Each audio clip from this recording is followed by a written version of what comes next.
കൃഷ്ണായ വാസുദേവായ ഹരയേ പരമാത്മനി പ്രണതക്ലേശനാശായ ഗോവിന്ദായ നമോ നമഃ. രാമായ രാമഭദ്രായ രാമചന്ദ്രായ വേധസേ രഘുനാഥായ നാഥായ സീതായ പതയേ നമഃ. ശ്രീ സീതാലക്ഷ്മണ ഭരതശത്രുഘ്ന ഹനുമൽ സമേത ശ്രീരാമചന്ദ്രസ്വാമിനേ നമഃ. യത്ര യത്ര രഘുനാഥകീർത്തനം തത്ര തത്ര കൃതമസ്തകാഞ്ജലിം ബാഷ്പവാരി പരിപൂർണലോചനം മാരുതിം നമത രാക്ഷസാന്തകം. ഇന്ന് നമ്മൾ ഉത്തരകാണ്ഡം 4-ാം സർഗം തുടങ്ങുകയാണ്. അതിൽ സാധാരണ പോലെ ശിവൻ ശ്രീപാർവതിയോട് പറയണത് പോലെ തന്നെയാണ് തുടങ്ങണത്. ശ്രീ മഹാദേവ ഉവാച ഏകദാ ബ്രഹ്മണോ ലോകാദായാന്തം നാരദം മുനിം പര്യടൻ രാവണോ ലോകാൻ ദൃഷ്ട്വാ നത്വാബ്രവീത് വചഃ. ഏകദ ഒരു ദിവസം ബ്രഹ്മാവിൻ്റെ ലോകത്തിൽ നിന്ന് ആയാന്തം മടങ്ങി വരുന്ന നാരദമുനിയെ ലോകാൻ പര്യടൻ രാവണ ലോകങ്ങളെ ചുറ്റി സഞ്ചരിക്കുന്ന രാവണൻ ദൃഷ്ട്വ നത്വ വേഗം കണ്ടപ്പോൾ നമസ്കരിച്ചിട്ട്, നത്വ മീൻസ് നമസ്കരിച്ചിട്ട്, വചഃ അബ്രവീത് ഇപ്രകാരം പറഞ്ഞു. അപ്പോൾ ശ്രീ മഹാദേവൻ പറയുകയാണ് ശ്രീ പാർവതിയോട്, ഒരു ദിവസം ബ്രഹ്മലോകത്തു നിന്ന് ഭൂലോകത്തിലേക്ക് വരികയാണ് നാരദമുനി. അങ്ങനെ വരണ സമയത്ത് ലോകങ്ങളൊക്കെ ചുറ്റി സഞ്ചരിക്കുന്ന രാവണൻ നാരദമുനിയെ കണ്ട് നമസ്കരിച്ച് ഇങ്ങനെ പറഞ്ഞു എന്നാണ് പറഞ്ഞട്ടോ ശിവൻ. ഏകദാ ബ്രഹ്മണോ ലോകാദായാന്തം നാരദം മുനിം പര്യടൻ രാവണോ ലോകാൻ ദൃഷ്ട്വാ നത്വാബ്രവീത് വച. അപ്പം രാവണൻ നാരദനോട് പറയാണ് കേട്ടോ, ഭഗവൻ ബ്രൂഹിമേ യോദ്ധും കുത്ര സന്ധി മഹാബലാ യോദ്ധുമിച്ഛാമി ബലിഭിസ്ത്വം ജാനാസി ജഗത്രയം.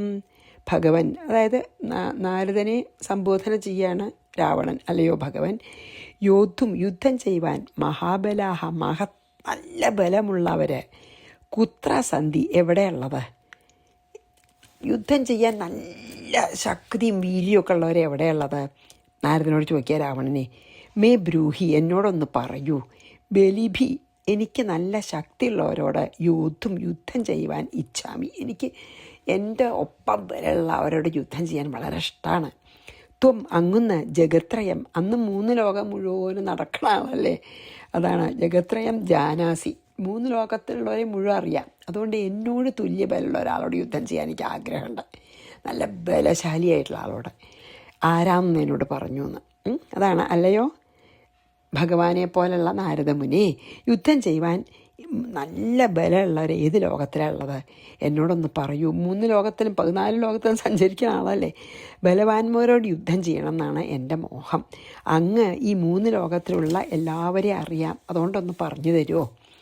ഭഗവൻ ബ്രൂഹിമേ യോദ്ധും കുത്ര സന്ധി മഹാബലാ യോദ്ധുമിച്ഛാമി ബലിഭിസ്ത്വം ജാനാസി ജഗത്രയം.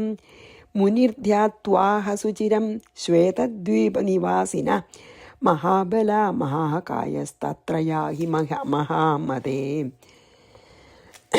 മുനിഹി സുചിരം ധ്വാത്വ ആഹ. കുറച്ചു നേരം നാരദമുനി ധ്യാത്വ മീൻസ് ആലോചിച്ചിട്ട് പറഞ്ഞു. ശ്വേതദ്വീപനിവാസിന, ശ്വേതദ്വീപത്തിൽ വസിക്കുന്നവർ, മഹാബല മഹത്തായിട്ടുള്ള ബലമുള്ളവരും മഹാകായ വലിയ ശരീരമുള്ളവരും ആകുന്നു. മഹാമതേ ബുദ്ധിയുള്ളവനെ, തത്രയാഹി അവിടേക്ക് പൊക്കോളൂ എന്ന് പറഞ്ഞു. എവിടേക്കാണ് പൊക്കോളാൻ പറഞ്ഞു? ശ്വേതദ്വീപിലേക്ക് കേട്ടോ. നാരദമുനി കുറച്ചു നേരം ആലോചിച്ചിട്ട് പറഞ്ഞു ആരോട്? രാവണനോട്. ശ്വേതദ്വീപിൽ വസിക്കുന്നവരൊക്കെ മഹാബലവാന്മാരും വലിയ ശരീരമുള്ളവരുമാണ്. അതുകൊണ്ട് ഹേ ബുദ്ധിശാലിൻ, ശ്വേതദ്വീപിലേക്ക് പൊക്കോളൂ എന്ന് പറഞ്ഞു. ശ്വേതദ്വീപിലേക്ക് പൊക്കോളാൻ പറഞ്ഞു, തുല്യബലമുള്ള ഒരാളെ കാണാനേ. മുനിർധ്യാത്വാഹ സുചിരം ശ്വേതദ്വീപനിവാസിന മഹാബല മഹാകായസ്തത്രയാഹി മഹാമതേ. 4-മത്തെ വിഷ്ണുപൂജാരതാ യേ വൈ വിഷ്ണുനാ നിഹതാശ്ച യേ ത ഏവ തത്ര സംജാത അജേയാശ്ചസുരാസുരൈഃ. യേ വൈ ഏതൊരാൾക്കാർ വിഷ്ണു പൂജാരതാഹ, വിഷ്ണു പൂജയിൽ രതിയുള്ളവർ, അതായത് ഇഷ്ടമുള്ളവരോ, ഏതൊരുത്തർ വിഷ്ണുനാ നിഹത, വിഷ്ണുവിനാൽ നിഗ്രഹിക്കപ്പെട്ടവരോ, തേ ഏവ അവർ തന്നെ തത്ര സഞ്ജാത അവിടെ ജനിക്കുന്നു. എന്താണെന്നറിയോ, ആ ശ്വേതദ്വീപത്തിൽ ജനിച്ചവരൊക്കെ ഒന്നുകിൽ വിഷ്ണു പൂജയിൽ നല്ല താല്പര്യമുള്ളവർ, അല്ലെങ്കിൽ വിഷ്ണുവിനാൽ നിഗ്രഹിക്കപ്പെട്ടവർ, അവർ മാത്രമേ അവിടെ ജനിക്കുന്നുള്ളൂ. സുരാസുരൈഹി, സുരന്മാരാലും അസുരന്മാരാലും അജേയാഹ ച, അവരെ ദേവാസുരന്മാർക്കൊന്നും അജേയൻ ചന്ത ജയിക്കപ്പെടുവാൻ കഴിയാത്തവരുമാകുന്നു. നല്ല ഒരു ഇൻട്രസ്റ്റിങ്. എന്താ പറഞ്ഞറിയോ, വിഷ്ണുവിനെ പൂജിക്കണ കാര്യത്തിൽ ആർക്കാണ് താല്പര്യം, അല്ലെങ്കിൽ വിഷ്ണുവിനാൽ ആരൊക്കെയാണ് വധിക്കപ്പെടണവർ, അവർ മാത്രമേ അത്രേ ശ്വേതദ്വീപത്തിൽ ജനിക്കുള്ളൂ. ഒന്നുകിൽ വിഷ്ണുവിനെ ഭക്തിയുള്ളവർ, അല്ലെങ്കിൽ വിഷ്ണുവിനെ ഇഷ്ടപ്പെടുന്നവർ, അല്ലെങ്കിൽ വിഷ്ണുവിനാൽ വധിക്കപ്പെട്ടവർ മാത്രമേ അവിടെ ജനിക്കുള്ളൂ. ദേവന്മാർക്കും അസുരന്മാർക്കും ഈ ശ്വേതദ്വീപ് നിവാസികളെ ജയിക്കാനും പറ്റില്ല. അജേയാശ്ചാസുരാസുരൈ എന്ന് പറഞ്ഞില്ലേ, അതാണ് പറഞ്ഞത്. വിഷ്ണു പൂജാരതായേ വൈ വിഷ്ണുനാ നിഹതാശ്ചയേ ത ഏവ തത്ര സംജാത അജേയാശ്ചസുരാസുരൈഃ. അതാണ് ഭയങ്കര ശക്തിയും കണ്ടാലും വലിയ വലിപ്പമുള്ളവരാണെന്നൊക്കെ പറഞ്ഞുവല്ലോ. അതായത് ദേവന്മാർക്കും അസുരന്മാർക്കും ജയിക്കാൻ പറ്റാത്തവരാണ്. അപ്പം അങ്ങയ്ക്ക് പോയി യുദ്ധം ചെയ്യാൻ പാകാവും, അങ്ങയ്ക്ക് വേണ്ടത്ര ബലമുള്ളവരില്ല എന്നല്ലേ പറഞ്ഞത്. അവിടെ പോയി നോക്കൂ ശ്വേതദ്വീപിൽ, ദേവാസുരന്മാർക്ക് പോലും ജയിക്കപ്പെടാൻ കഴിയാത്തവരാണ് അവർ. അതാണ്. അപ്പോൾ പിന്നെ 5-6 വായിക്കാം. ശ്രുത്വാ തദ്രാവണോ വേഗാൻ മന്ത്രിഭിഃ പുഷ്പകേണ താൻ യോദ്ധുകാമസമാഗത്യ ശ്വേതദ്വീപ സമീപത തത്പ്രഭാഗത തേജസ്കം പുഷ്പകം നാചരത്തത ത്യക്ത്വാ വിമാനം പ്രയയൗ മന്ത്രിണശ്ച ദശാനന. അപ്പം എന്താ ഉണ്ടായി? തശ്രുത്വ, ഇത് നാരദൻ്റെ വാക്കുകൾ കേട്ടിട്ട്, താൻ യോദ്ധുകാമ രാവണ, അവരോട് യുദ്ധത്തിന് ആഗ്രഹിക്കുന്ന ഈ രാവണൻ, മന്ത്രിഭിഹി പുഷ്പകേണ, മന്ത്രികളോടും ഈ പുഷ്പക വിമാനത്തോടും കൂടി വേഗത്തിൽ ശ്വേതദ്വീപ സമീപത, ശ്വേതദ്വീപിന് സമീപത്തിൽ സമാഗത്യ എത്തിയിട്ട്, തത് പ്രഭാഹത തേജസ്കം പുഷ്പകം, അതിൻ്റെ പ്രഭയാൽ നിശേഷം മാറ്റപ്പെട്ട തേജസ്സോടുകൂടിയ പുഷ്പകം, അതായത് ശ്വേതദ്വീപിൻ്റെ പ്രകാശത്തിൽ പുഷ്പവിമാനത്തിൻ്റെ പ്രകാശം മങ്ങി. തതഹ എന്ന അചലത്ത്, അത് പിന്നെ അവിടുന്ന് മുമ്പിലേക്ക് പോകാൻ കൂട്ടാക്കില്ല, അടുത്തെത്തി ശ്വേതദ്വീപിൻ്റെ. വിമാനം മന്ത്രിണഹ ച ത്യക്ത്വ, വിമാനത്തെയും മന്ത്രിമാരെയും, അപ്പോൾ ആ സ്ഥലത്ത് വിമാനം മുമ്പിലേക്ക് പോകാൻ കൂട്ടാക്കില്ല. കാരണം വിമാനത്തിന് തേജസ്, പിന്നെ ശ്വേതദ്വീപിൻ്റെ തേജസ്സിൽ മങ്ങി, അപ്പോൾ വിമാനം മുമ്പിലേക്ക് പോകണില്ല. അപ്പം എന്താ ചെയ്ത രാവണൻ? വിമാനം മന്ത്രിണഹ ച ത്യക്ത്വ, വിമാനത്തെയും മന്ത്രിമാരെയും അവളെ ത്യജിച്ചിട്ട് ദശാനനൻ പ്രയയോ, അവനവൻ തന്നെ ശ്വേതദ്വീപിലേക്ക് പോയി. എന്താ പറഞ്ഞതിലറിയോ? ഇങ്ങനെ നാരദൻ ശ്വേതദ്വീപിലേക്ക് പൊക്കോളൂ പറഞ്ഞുല്ലോ. ദേവാസുരന്മാരാൽ ജയിക്കപ്പെടാൻ കഴിയാത്തവരാണ്, വലിയ ബലശാലികളാണ്, വലിയ ശരീരമുള്ളവരാണ്, അങ്ങോട്ട് പൊക്കോളൂ പറഞ്ഞില്ലേ. അത് കേട്ട ഉടനെ അവരോട് യുദ്ധം ചെയ്യുവാൻ ആഗ്രഹിച്ചിട്ട് രാവണൻ മന്ത്രികളെയും കൂട്ടി പുഷ്പവിമാനത്തിൽ ശ്വേതദ്വീപ സമീപത്തിലേക്ക് സമീപത്തെത്തി. ദ്വീപിലെ കാന്തി വിശേഷം ഈ പുഷ്പകവിമാനത്തിൻ്റെ തേജസ്സിനെ നശിപ്പിച്ചുകൊണ്ട് അടുത്തെത്തിച്ചാലും അടുത്തുനിന്ന് ആ ശ്വേതദ്വീപിലേക്ക് അങ്ങോട്ട് വിമാനം സഞ്ചരിച്ചില്ല, അതവിടെ നിന്നു. പുഷ്പകവിമാനം മുമ്പിലേക്ക് പോവാണ്ടേ. അപ്പോൾ രാവണൻ മന്ത്രിമാരെയും പുഷ്പകത്തെയും അവിടെ ഉപേക്ഷിച്ചതിന് ശേഷം കാൽനടയായിട്ട് നടന്നും കൊണ്ട് ശ്വേതദ്വീപിലേക്ക് പോയി എന്നാണ് ഇതിൽ പറഞ്ഞത് കേട്ടോ. ഇതൊക്കെ നമുക്ക് അറിയാത്ത കഥകളല്ലേ. ശ്രുത്വാ തദ്രാവണോ വേഗാൻ മന്ത്രിഭിഃ പുഷ്പകേണ താൻ യോദ്ധുകാമ സമാഗത്യ ശ്വേതദ്വീപ സമീപത തൽപ്രഭാഗത തേജസ്കം പുഷ്പകം നാചലത്തത. അവിടുന്ന് ചലിക്കാൻ കൂട്ടാക്കിയില്ല പുഷ്പകം. അചലത്തത ത്യക്ത്വാ വിമാനം പ്രയയൗ മന്ത്രിണശ്ച ദശാനനാം. ഇനി എഴുമെട്ടും. പ്രവിശന്നേവ ത്വദ്ദ്വീപം ധൃതോ ഹസ്തേന യോഷിത പൃഷ്ടശ്ച ത്വം കുതഃ കോസി പ്രേഷിതഃ കേന വാ വദ. ഇത്യുക്തോ ലീലയാ സ്ത്രീഭിർ ഹസന്തീഭിഃ പുനഃ പുനഃ കൃച്ഛ്രാദ്ധസ്താദ്വിനിർമുക്തസ്താസാം സ്ത്രീണാം ദശാനന.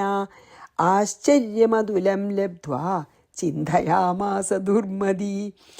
തദ്വീപം, ആ ദ്വീപത്തെ അല്ലെങ്കിൽ ആ ദ്വീപിനെ പ്രവിശൻ ഏവ പ്രവേശിച്ചവനായിട്ട് യോഷിത സ്ത്രീയിനാൽ ഹസ്തേനാധിത ഹസ്തം കൊണ്ട് ധരിക്കപ്പെട്ടവനായി പൃഷ്ടഹാച്ച പൃച്ഛിക്കപ്പെടുകയും ചെയ്തു. ത്വം കൃത നീ എവിടെ നിന്ന് വരുന്നു? ക അസി നീ ആരാകുന്നു? കേനവ പ്രേഷിത ആരാണ് നിന്നെ ഇങ്ങോട്ട് അയച്ചത്? അല്ലെങ്കിൽ ആരാൽ പ്രേരിപ്പിക്കപ്പെട്ടാണ് വന്നത്? വധ പറയുക. ഇത് ലീലയാ ഉക്ത എന്ന് തമാശയായിട്ട് പറയപ്പെട്ടവനായിട്ട് പുനഃപുന ഹസന്ധിബി സ്ത്രീഭി പിന്നെയും പിന്നെയും ചിരിക്കുന്ന സ്ത്രീകളാൽ താസാം സ്ത്രീണാം ആ സ്ത്രീകളുടെ ഹസ്താൽ കയ്യിൽ നിന്ന് കൃച്ഛ്രാൽ വളരെ പ്രയാസപ്പെട്ടിട്ട് വിനിർമുക്ത മുക്തി നേടി. എന്നിട്ടോ അത് കൈ പിടിയിക്കാൻ ഞെരുങ്ങി സ്ത്രീകളുടെ ദുർമതി ദശാനന. എന്നിട്ട് ആ ദുർബുദ്ധിയായിട്ടുള്ള രാവണൻ അതുല്യമാശ്ചര്യം ലബ്ധ്വ ഭയങ്കര അത്ഭുതമായിട്ട് ചിന്തയാമാസ ചിന്തിച്ചു. എന്താണ്ടായത് അതിൽ വെച്ചാൽ ആ ശ്വേതദ്വീപിൽ കാലെടുത്ത് വെച്ച ഉടനെ രാവണനെ ഒരു സ്ത്രീ വന്ന് അവളുടെ ഒരു കൈ കൊണ്ട് പിടിച്ച് അവിടെ നിർത്തി ചോദിച്ചു. അത്ര ശക്തിയാണ് ഇവിടുത്തെ സ്ത്രീകൾക്കും കൂടി. അങ്ങോട്ട് ആ ശ്വേതദ്വീപിലേക്ക് ഇങ്ങനെ എടുത്ത് കാല് വെച്ചേയുള്ളൂ. അപ്പോഴേക്കും ഒരു സ്ത്രീ വന്നിട്ട് രാവണൻ്റെ കൈ കൊണ്ട് പിടിച്ചിട്ട് അവിടെ നിർത്തി. എന്നിട്ട് ചോദിച്ചു, നീ എവിടെ നിന്നാണ് വരണേ? നീ ആരാണ്? നിന്നെ ആരയച്ചിട്ടാണ് നീ ഇവിടെ എത്തിയത്? ഇങ്ങനെ സ്ത്രീകളെ തമാശയായിട്ട് കളിയാക്കിയും കൊണ്ട് ചോദിച്ചിട്ട് പരിഹസിച്ചുകൊണ്ട് അവിടെ നിന്നു. ദുർബുദ്ധിയായ രാവണന് എന്താണ്ടായത്? വളരെ ക്ലേശം വേണ്ടി വന്നു. എന്തിന്? ആ സ്ത്രീയുടെ കയ്യിൻ്റെ പിടിയിന്ന് തൻ്റെ കൈ വിടിയിക്കാൻ രാവണൻ ക്ലേശിച്ചു. അത്ര ശക്തിയുണ്ട്. അപ്പോൾ വളരെ ക്ലേശിച്ച് ആ സ്ത്രീയുടെ പിടുത്തത്തിൽ നിന്ന് തൻ്റെ കയ്യിന് മോചനം കിട്ടി. അത്യാശ്ചര്യം തോന്നി ആർക്ക്? രാവണനെ. ഇങ്ങനൊരു ദിക്കിൽ പോയിട്ടില്ല. ഈ സ്ത്രീ ഇങ്ങോട്ട് കൈ പിടിച്ചിട്ട് എവിടുന്നാ വരുന്നത്? ആ കൈയൊന്ന് വിടിയിക്കാൻ തന്നെ അത്ര വിഷമിച്ചു.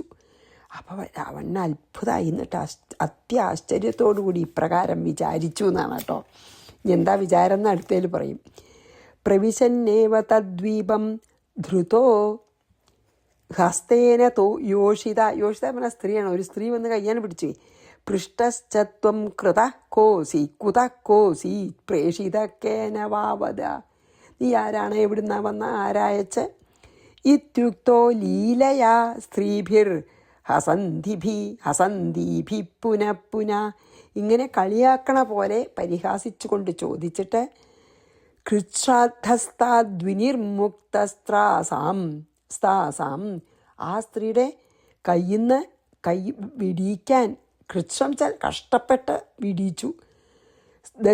സ്ത്രീണാം ദശാനന ആശ്ചര്യമതുലം ലബ്ധ്വാ ഭയങ്കരമായിട്ട് അത്ഭുതപ്പെട്ടിട്ട് ചിന്തയാമാസ ദുർമതിയായിട്ടുള്ള രാവണൻ, ദുർബുദ്ധിയായിട്ടുള്ള രാവണൻ ചിന്തിച്ചു, വിചാരിച്ചു. എന്താ വിചാരം? 9. വിഷ്ണുനാ നിഹതോയാമി വൈകുണ്ഠമിതി നിശ്ചിത മയി വിഷ്ണുര്യഥാ കുപ്യേദ് തഥാ കാര്യം കരോമ്യഹം ഇതി നിശ്ചിത്യ വൈദേഹീം ജഹാര വിപിനേസുരഃ. വിഷ്ണുവിനാൽ നിഗ്രഹിക്കപ്പെട്ടവനായിട്ട് വൈകുണ്ഠം യാമി വൈകുണ്ഠത്തെ പോവാൻ ഞാൻ എന്തായാലും ഇത്ര ശക്തിയുള്ളവരാണ് വിഷ്ണുവിനാൽ കൊല്ലപ്പെട്ടവരൊക്കെ. അപ്പോൾ വിചാരിച്ചു ഞാൻ വിഷ്ണുവിനാൽ നിഗ്രഹിക്കപ്പെട്ടവനായിട്ട് വൈകുണ്ഠത്തേക്ക് പോവുകയാണ്. ഇത് നിശ്ചിത തീർച്ചയാക്കി. മയി എന്നിൽ വിഷ്ണു യഥ കുപ്യേത് എങ്ങനെയായാലും അപ്പം വിഷ്ണു എന്നെ കൊല്ലുക. ഒരു വഴിയുള്ളൂ, വിഷ്ണുവിനെ ദേഷ്യം പിടിപ്പിക്കുക, കോപിപ്പിക്കുക. അതാണ് മയി എന്നിൽ വിഷ്ണു യഥാ കുപ്പിയത്. എങ്ങനെയാണ് വിഷ്ണു എന്നോട് കോപിക്കുക? തഥാ കാര്യം അഹം കരോമി. എന്നോട് എങ്ങനെയാണ് വിഷ്ണു കോപിക്കുക? എന്ത് ചെയ്താലാണ് വിഷ്ണു എന്നോട് കോപിക്കുക? അത്തരൊരു കാര്യം ഞാൻ ചെയ്യാൻ പോവുകയാണ്. ഇത് നിശ്ചിത്യ എന്ന് തീർച്ചയാക്കിയിട്ട് അസുരഹ ഈ രാവണൻ വനേ വൈദേഹിം ജഹാര. അങ്ങനെയാണ് ദണ്ഡകവനത്തിൽ ശ്രീരാമൻ താമസിക്കുമ്പോൾ സീതയെ പോയിട്ട് അപഹരിച്ച് എന്തിനാണ്? ശ്രീരാമനെ ദേഷ്യം പിടിപ്പിക്കാൻ വേണ്ടി. മഹാവിഷ്ണു വെച്ചാൽ ശ്രീരാമൻ. ഇവിടെ മഹാവിഷ്ണു ആണല്ലോ ശ്രീരാമനായി വന്ന. ആ മഹാവിഷ്ണു തന്നെ ശ്രീരാമനായി വന്ന ആ ശ്രീരാമനെ ദേഷ്യം പിടിപ്പിക്കാൻ വേണ്ടിയിട്ട്. കാരണം ദേഷ്യം പിടിപ്പിച്ചാൽ കൊന്നാൽ എനിക്ക് വൈകുണ്ഠത്തിലേക്ക് പോവാം. അങ്ങനെ വേണച്ചിട്ട് തന്നെയാണ് ദണ്ഡകവനത്തിൽ ചെന്നിട്ട് സീതയെ അപഹരിച്ചത് പറയുകയാണ്. അതായത് വിഷ്ണുവിനാൽ നിഗ്രഹിക്കപ്പെട്ടവനായിട്ട് ഞാൻ വൈകുണ്ഠ ലോകത്തെ പ്രാപിക്കുമെന്ന് എനിക്ക് തീർച്ചയായി. അതിന് ഇത്ര ശക്തിമാന്മാരാവും. ഏത് വിധം ഞാൻ പ്രവർത്തിച്ചാലാണ് വിഷ്ണു എന്നിൽ കോപിക്കുക, ആ വിധം പ്രവർത്തിക്കണം എന്ന് തീർച്ചയാക്കിയിട്ട് ഈ രാവണൻ കാട്ടിൽ വെച്ച് സീതയെ അപഹരിച്ചു. സീതയെ അപഹരിക്കാനുള്ള കാരണം അതാണ്. എന്താണ്? ഭഗവാനെ കോപിപ്പിക്കണം, എന്നിട്ട് ഭഗവാന്റെ കൈകൊണ്ട് മരണമടയണം വെച്ചിട്ട്. വിഷ്ണുനാ നിഹതോയാമി വൈകുണ്ഠമിതി നിശ്ചിത മയി വിഷ്ണു യഥാ കുപ്യേത് തഥാ കാര്യം കരോമ്യഹം. കുപ്യേത് തഥാ കാര്യം, അതായത് എങ്ങനെയായാലാണ് ദേഷ്യപ്പെടുക ആ കാര്യം ഞാൻ ചെയ്യുന്ന. കരോമ്യഹം ഇത് നിശ്ചിത്യ വൈദേഹീം ജഹാര. ഇങ്ങനെ തീർച്ചയാക്കിയിട്ട് വൈദേഹി ജഹാര മീൻസ് അപഹരിച്ചു. വിപിനേ സുരഹ, വിപിനത്തിലെ കാട്ടിൽ വെച്ചിട്ട്. ജാനന്നേവ പരാത്മാനം സ ജഹാരാവനീസുതം മാതൃവൽപാലയാമാസ ത്വത്തകാംക്ഷൻ സ്വകം. പരാത്മാനം ജാനൻ ഏവ, പരമാത്മാവാണെന്ന് അറിഞ്ഞവനായിട്ടു തന്നെ. ശ്രീരാമൻ പരമാത്മാവാണ്, പരബ്രഹ്മം തന്നെ രൂപമുണ്ടതാണെന്ന് അറിഞ്ഞിട്ടു തന്നെ സഹ അവൻ, ആര്? രാവണൻ, അവനീസുതാം ഈ ഭൂമിയുടെ പുത്രിയായിട്ടുള്ള സീതയെ ജഹാര അപഹരിച്ചു. ത്വത്തഹ അങ്ങയിൽ നിന്ന് സ്വകം വധം കാംക്ഷൻ തൻ്റെ വധം ആഗ്രഹിക്കുന്നവനായിട്ട് മാതൃവൽപാലയാമാസ മാതാവിനെ എന്ന പോലെ പാലിച്ചു. എന്താ അറിയോ? അതായത് ശ്രീരാമഭഗവാൻ, അതായത് അഗസ്ത്യൻ പറയാണല്ലോ, അങ്ങ് ഹേ ശ്രീരാമചന്ദ്ര ഭഗവാനെ, അങ്ങ് പരമാത്മാവാണ് എന്ന് അറിഞ്ഞിട്ട് തന്നെയാണ് ഭൂമിസുതയായിട്ടുള്ള സീതയെ അവൻ അപഹരിച്ചത്. അങ്ങയിൽ നിന്ന് മരണം സിദ്ധിക്കാൻ ആഗ്രഹിക്കുന്നവനായിട്ടാണ് സീതയെ രാവണൻ അപഹരിച്ചതെന്ന് പറയാണ്. സീതയെ എന്നിട്ട് അമ്മയെപ്പോലെ നോക്കുകയും ചെയ്തു. തൊട്ടില്ലല്ലോ, സീതയുടെ പാതിവൃത്യൊന്നും കളഞ്ഞില്ല. സീതയുടെ സമ്മതം ഇല്ലാണ്ട് തൊടില്ല പറഞ്ഞു. തൊട്ടില്ല, ഒരമ്മയെപ്പോലെ പരിപാലിച്ചു. അവിടെ ഒന്നും ഇതാക്കിയില്ല അല്ലേ? അപ്പോൾ അതാണ് പറയണത്. അങ്ങയുടെ കൈകൊണ്ട് മരിക്കണം എന്നുള്ള ആഗ്രഹം കൊണ്ട് മാത്രമാണ്. അത് എങ്ങനെയാണ്? അങ്ങ് പരമാത്മാവാണെന്ന് അറിഞ്ഞിട്ട് തന്നെയാണ് രാവണൻ സീതയെ കട്ടുകൊണ്ടുപോയത്. കാരണം അങ്ങയുടെ കൈകൊണ്ട് എന്താണ് വധിക്കപ്പെട്ടാൽ അങ്ങേ പ്രാപിക്കാലോ, പിന്നെ മുക്തി ചെയ്യലോ, അത് വിചാരിച്ചിട്ട് തന്നെയാണ്. അതുകൊണ്ട് പിന്നെ സീതയെ അപഹരിച്ചതിന് ശേഷം അമ്മയെപ്പോലെ പരിപാലിക്കുകയും ചെയ്തു. ജാനന്നേവ പരാത്മാനം സ ജഹാരാവനീസുതാം മാതൃവൽപാലയാമാസ ത്വത്തകാംക്ഷൻ വധം സ്വകം. ഇനി 11 രാമത്വം പരമേശ്വരോസി ഇത് കുറച്ച് 4 വരിയുള്ള ശ്ലോകം കേട്ടോ. രാമത്വം പരമേശ്വരോസി സകലം ജാനാസി വിജ്ഞാനദൃഗ് ഭൂതം ഭവ്യമിദം ത്രികാലകലനാ സാക്ഷി വികൽപ്പോജ്ജിതം ഭക്താനാമനുവർത്തനായ സകലം കുർവൻ ക്രിയാസംഹതിം ആശൃണ്വൻ മനുജാകൃതിർമുനിവചോ ഭാസീശ ലോകാർച്ചിതഃ. രാമ, അല്ലയോ രാമ, ത്വം പരമേശ്വര അസി, നിന്തിരുവടി പരമേശ്വരനാകുന്നു. വിജ്ഞാനദൃക്, വിജ്ഞാനമാകുന്ന ദൃഷ്ടിയോടുകൂടിയവൻ. സകലം ജാനാസി, അല്ലേ, ജ്ഞാനദൃഷ്ടിയുള്ള ആളല്ലേ, എല്ലാവരുടെയും സാക്ഷിയല്ലേ. സകലവും അറിയുന്നവനാകുന്നു. ഭൂതം ഭവ്യം, ഈ കഴിഞ്ഞ കാലം, വരാൻ പോകുന്ന ഇത് എന്ന ത്രികാല കലനാ സാക്ഷി, 3 കാലജ്ഞാനത്തിൻ്റെയും സാക്ഷിയും. വികൽപ്പോജ്ജിത, അതായത് ഭേദമില്ലാത്തവനുമായവൻ. ഭക്താനാം, ഭക്തന്മാരുടെ പേജ്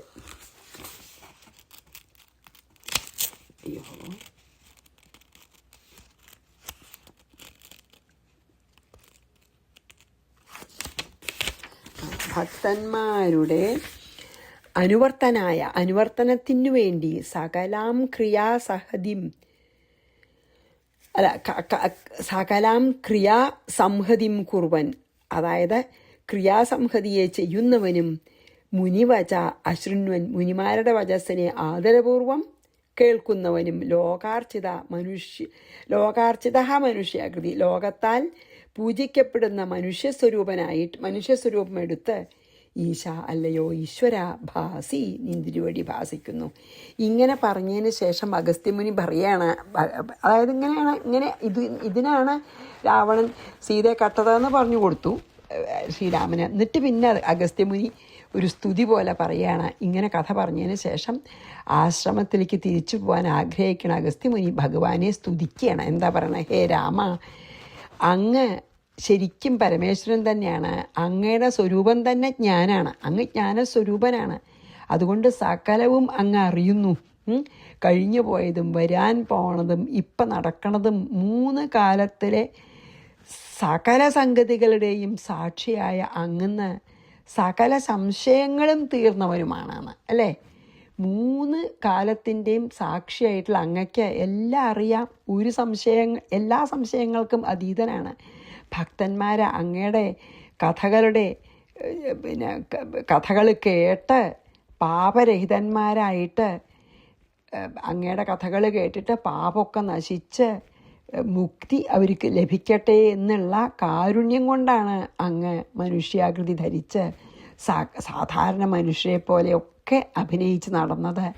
വാസ്തവത്തിൽ അങ്ങ് മനുഷ്യനല്ല. ഹേ ഈശ്വര, ലോകങ്ങളാൽ മുഴുവൻ പൂജിക്കപ്പെടുന്ന നിന്തിരുവടി,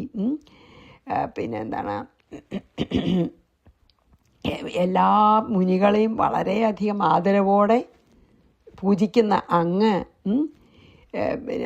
എപ്പോഴും മുനിശ്രേഷ്ഠന്മാരെയും ബ്രാഹ്മണരെയും ബഹുമാനിക്കുന്ന അങ്ങ് സാക്ഷാൽ പരമേശ്വരൻ തന്നെയാണ് എന്നാണ്.